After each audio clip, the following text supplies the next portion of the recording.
दुर्गा पूजा यानी शक्ति उपासना। वैसे दुर्गा पूजा साल में 4 बार आता है, एक पौष मास में, दूसरा चैत्र में और तीसरा आषाढ़ और चौथा आश्विन में। पर हम सभी आश्विन और चैत्र मास की दुर्गा पूजा से ही परिचित हैं। अब इन दोनों मास की दुर्गा पूजाओं में भी आश्विन मास का दुर्गा पूजा अधिक लोकप्रिय है। क्या आप जानते हैं कि आश्विन मास के में दुर्गा पूजा की शुरुआत कैसे हुई? इसका सीधा संबंध प्रभु श्री राम से है।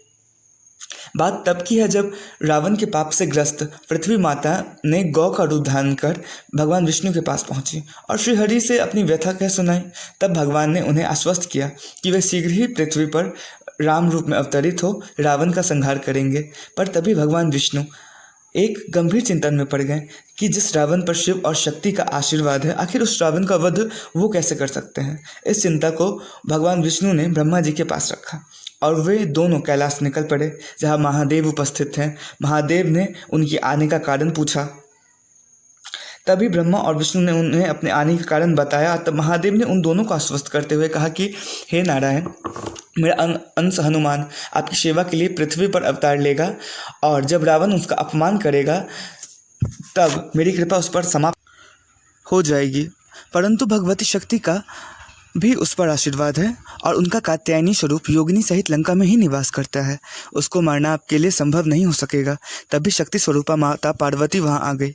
तब ब्रह्मा, विष्णु तथा स्वयं महेश ने भी उन्हें दंडवत प्रणाम किया और उन्हें दंडवत प्रणाम कर उनसे अपनी चिंता का कारण बताया तथा चिंता का निवारण के लिए उपाय के लिए प्रार्थना भी की। तभी माता पार्वती ने अष्टभुजी दुर्गा का स्वरूप धारण किया, जो कि सिंह के कंधे पर बैठी हुई थी। माता पार्वती ने कहा, हे नारायण, लक्ष्मी भी मेरा ही अंश है। जो मैं हूँ वही वो है और जो वो है वही मैं हूँ। इस कारण हम दोनों में कोई अंतर नहीं है, जब हम एक ही हैं। जब देवी लक्ष्मी स्वरूपा सीता का रावण अपमान करेगा तब मैं लंका से अपनी योगिनी सहित तत्क्षण विलीन हो जाऊंगी। परंतु बिना मेरी कृपा के उस रावण को मारना संभव नहीं हो सकेगा। अतः जब मैं पितृ पक्ष में के समय निद्रा में होंगी तब आप मुझे असमय जागृत कर तथा 10 दिनों तक मेरी अष्टभुजी रूप की प्रतिमा बनाकर मेरी विधिवत पूजा अर्चना करेंगे। तब मैं प्रसन्न हो जाऊंगी और आपको विजय श्री का आशीर्वाद अवश्य दूंगी। सो ब्रह्मा जी के याद दिलाने पर चिंतित श्री राम ने लगातार 10 दिनों तक माता पार्वती या दुर्गा की पूजा अर्चना की और 10वें दिन विधि पूर्वक उनका समुद्र में विसर्जन किया, जिससे मां दुर्गा ने प्रसन्न होकर उन्हें विजयश्री का आशीर्वाद दिया और वे विजय हुए। इसलिए दुर्गा पूजा का अंतिम या 10वां दिन विजयदशमी कहलाता है। भगवान राम प्रत्येक दिन माता को 10,000 कमल पुष्पों का भेंट चढ़ाते थे, परंतु अंतिम एक दिन या अंतिम दिन उन्होंने एक कमल का फूल घट जाने के कारण उन्होंने अपनी माँ कौशल्या की एक बात का स्मरण किया। वो कहती थी कि राम, तुम्हारे नयन कमल की भांति सुंदर है, तुम कमल नयन हो।